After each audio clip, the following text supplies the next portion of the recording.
9.2 Lesson 1, Series and Convergence, Objectives. What is the definition of a series? What is the difference between the nth term of the series and the nth partial sum of the series? What is the nth partial sum of a series and how do I calculate it? What are the definitions of convergent and divergent series? So today's vocabulary would include infinite series, terms, nth partial sum, sequence of partial sums, sum of series, what does it mean for a series to converge, and what does it mean for a series to diverge. In this activity, we begin with a sequence. So you would write the first 5 terms of the sequence. So the first 5 terms of the sequence are 1 over 2, 1 over 4, 1 over 8, 1 over 16, and 1 over 32. In the second part of the activity, you add the terms of the sequence to get a series. And this is what we call an infinite series, because we have infinitely many terms in the sequence, and we're adding all those infinitely many terms to get an infinite series. So these are called partial sums. Although our infinite series has infinitely many terms, we can find what we call partial sums, which are sums of the first n terms from our infinite series. So these are called nth partial sums, and here n would be 5 for the 5th partial sum, which means the sum of the first 5 terms from our series having infinitely many terms, but we're only adding the first 5 terms. So the first partial sum is just the first term from our series. The second partial sum, S sub 2, is the sum of the first 2 terms from our series. The third partial sum, S sub 3, is the sum of the first 3 terms from our series. The fourth partial sum, S sub 4, is the sum of the first 4 terms from our series. And the fifth partial sum, S sub 5, is the sum of the first 5 terms from our infinite series. So we have our 5th partial sum. And this is the formula for the nth partial sum that we're able to write by observing a pattern from the first 5 partial sums. We can see that the denominator is 2 to the n, where n is the number of terms that we're adding. So we have 2 to the n in the denominator, and you can see that the numerator is always 1 less. So we have 2 to the n minus 1. So the question that we have is, what's going on with this infinite series? As we add more and more terms, for example, we can talk about the 5th partial sum, which is 31 over 32. But we can also have, for example, the 10th partial sum. So the 10th partial sum would be S sub 10, and now that we have this formula, we can figure that out pretty quickly. It would be 2 to the 10th minus 1 in the numerator over 2 to the 10th in the denominator. What is the 10th partial sum of our infinite series equal to? So using our formula for the nth partial sum, we can see that the 10th partial sum of our infinite series will be 1023 over 1024. So although our infinite series has infinitely many terms, this is just the sum of only the first 10 terms. So we call that the nth partial sum. So now is a good time to revisit our first slide so we can talk about some vocabulary and revisit some of our objectives. So what is a series? You're adding terms of a sequence to get a series. What is the difference between the nth term of the series and the nth partial sum of the series?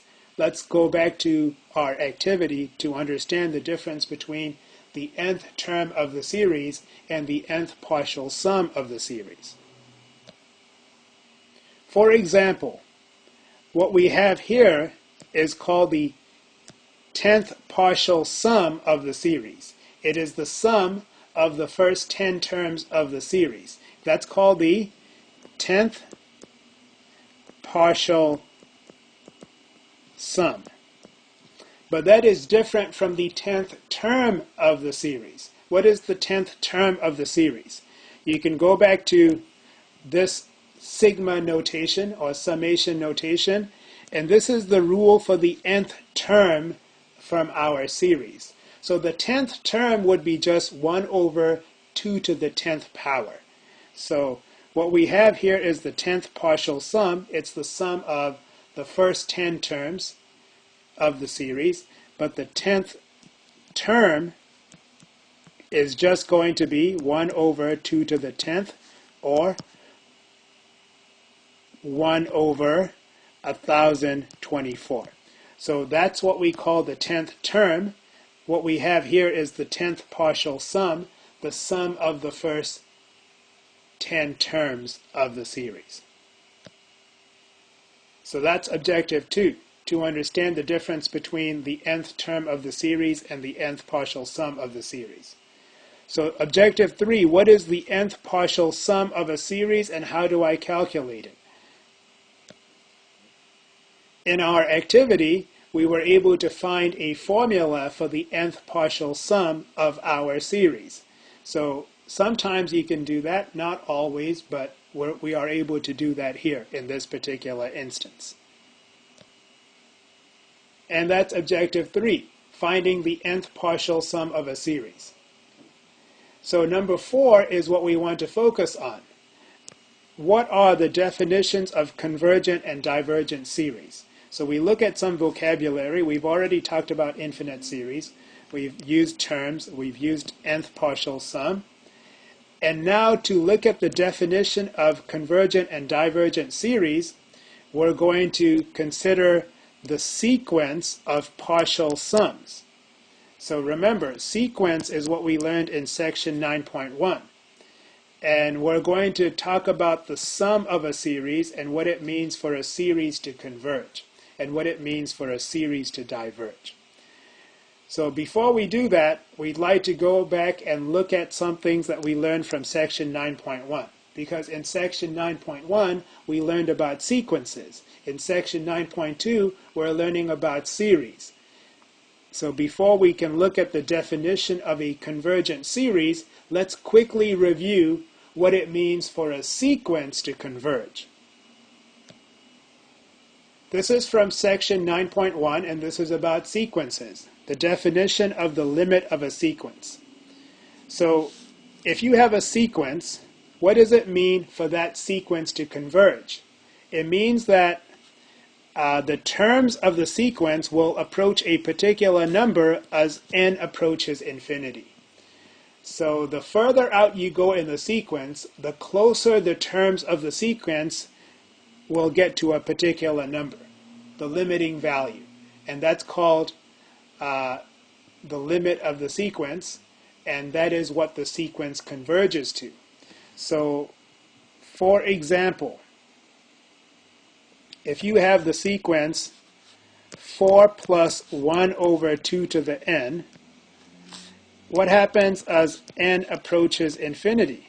As n approaches infinity, this term will go to 0, and the terms of the sequence will get closer and closer and closer to 4. So as n approaches infinity, our sequence will approach 4. And that's called the limit of the sequence. So that's just a quick review for what it means for a sequence to converge. Now let's take a look at the definition of a convergent series.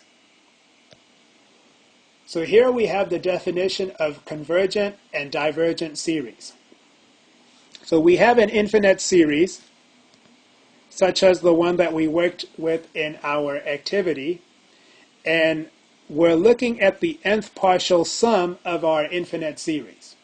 And the nth partial sum is denoted uppercase S subscript n, and it is, of course, the sum of the first n terms from our infinite series.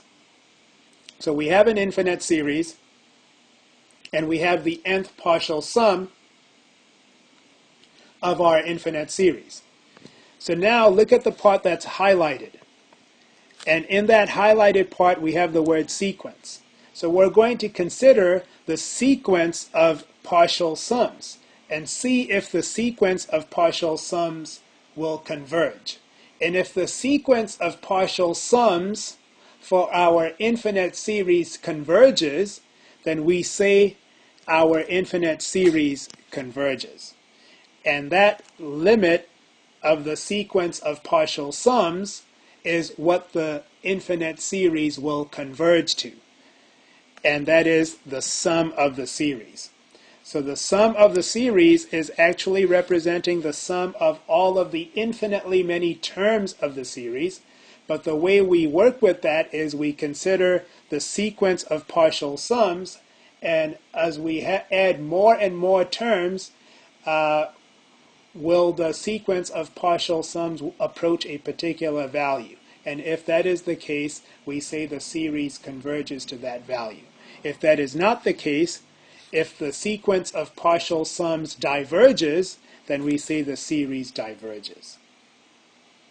So to make sense of this definition, we want to go back to our activity that we did earlier. So here is what we did for our activity, and what you see here is a sequence of partial sums.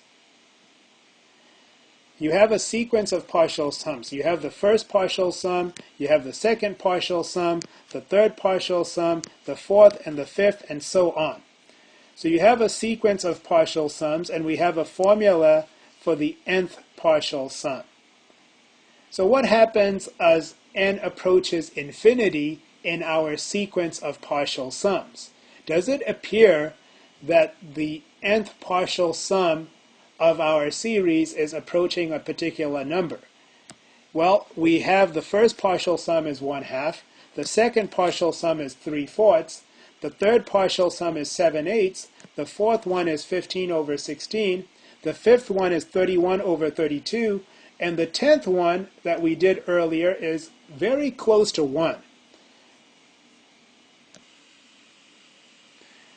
It appears that the sequence of partial sums has a limit of 1.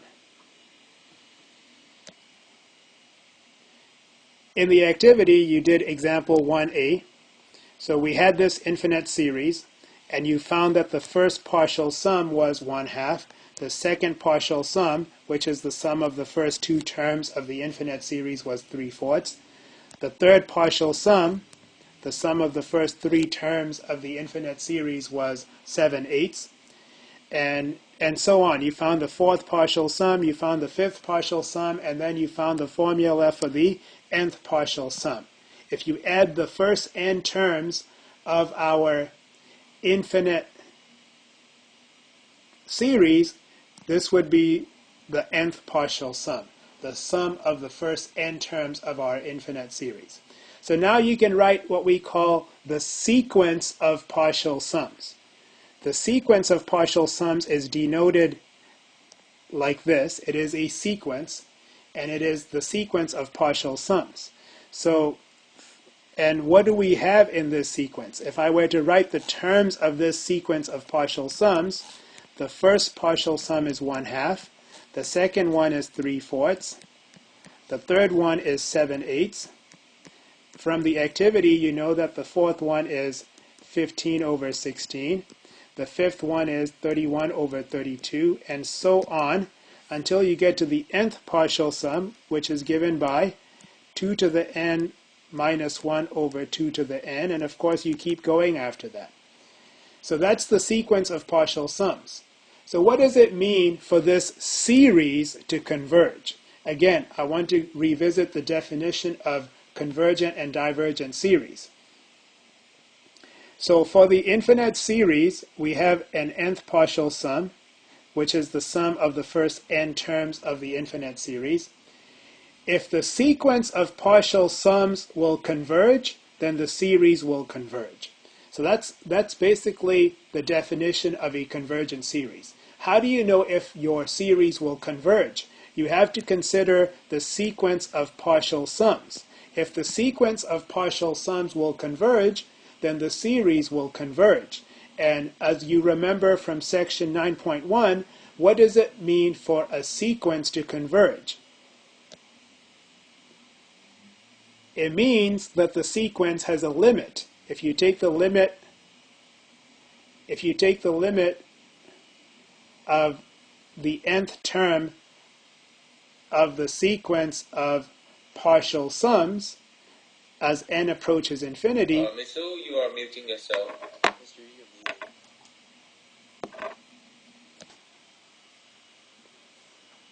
So what does it mean for our sequence of partial sums to converge? It means our sequence of partial sums has a limit. And we get that from the definition of a convergent sequence from 9.1. So going back to our activity, what does it mean for our infinite series to converge? By definition, we have to consider the sequence of partial sums and see if the sequence of partial sums will converge. So we have our nth partial sum, our formula for the nth partial sum, so we are able to investigate the behavior of the sequence of partial sums to see if the sequence of partial sums will converge. And if the sequence of partial sums converges, then by definition, the series converges to that sum. So if you take a look here, we are taking the formula for the nth partial sum, and we take the limit of the nth partial sum as n approaches infinity. And if you can use L'Hopital's rule here to find the limit of this function as n approaches infinity, and it will be equal to 1. So what that means is that the sequence of partial sums will approach 1 as n approaches infinity. In other words, here, for example, we have the fifth partial sum, the sum of the first 5 terms in our infinite series. And it's pretty close to 1. And when we were going over the activity, we also looked at the 10th partial sum, and it was even closer to 1 than the 5th partial sum. So what we're saying here is, in the formula for the nth partial sum, as n approaches infinity, the nth partial sum will approach 1, which means the sequence of partial sums will converge to 1, which means the series will converge to 1. And that's by definition. And all that means is the more terms of this series that you add together, the closer that nth partial sum will be to 1. So if you add more and more and more and more and more terms, the closer and closer and closer the nth partial sum will be to 1. So that's what it means for an infinite series to converge. Its sequence of partial sums will converge. In example 1a, we saw an example of a series that converges, but we could also have a series that diverges. So let's take a look at an example of a series that diverges. So again, this is the definition of a convergent and divergent series, of convergent and divergent series, and we saw an example of a series that converges because its sequence of partial sums converge to a particular value, in our example 1. So the series converged to 1, which means if you add the infinitely many terms of the series, you will get an infinite sum that's equal to 1. So the infinite series converges to 1. Now, we could also have an infinite series that diverges. So let's look at an example of an infinite series that diverges. How does that happen? It could happen as you see here in the definition. If the sequence of partial sums diverges, then the series would also diverge. So example 1c gives an example of a series that diverges. So this is the infinite series that we have in example 1c. You can see that the nth term of our infinite series is a constant. It's always 1. So that means you have 1 plus 1 plus 1 plus all the way to infinity. So if you were to consider the sequence of partial sums, this is what you would have. The first partial sum would be 1. The second partial sum would be 1 plus 1. The third partial sum would be 1 plus 1 plus 1. The third partial sum would be 1 plus 1 plus 1. And so on. So you can see the pattern that's forming here. The fourth partial sum would be 1 plus 1 plus 1 plus 1, and so on. So the nth partial sum would be just n. So for example, the fourth partial sum is 4. The first partial sum is 1. The second partial sum is 2. The third partial sum is 3. So you can see that by this pattern, the nth partial sum would be just whatever n is.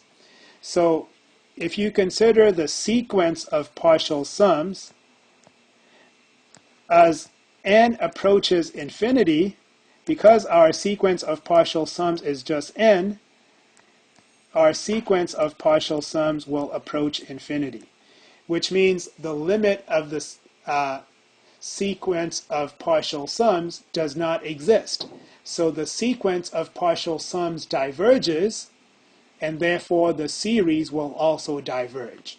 And what that means is, as you add more and more and more terms from this infinite series, your partial sums are not approaching a particular number.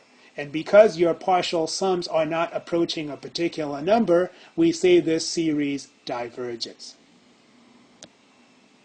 So in today's lesson, we focused on what it means for a series to converge and what it means for a series to diverge. And we also looked at what a series is, the difference between the nth term of a series and the nth partial sum of a series.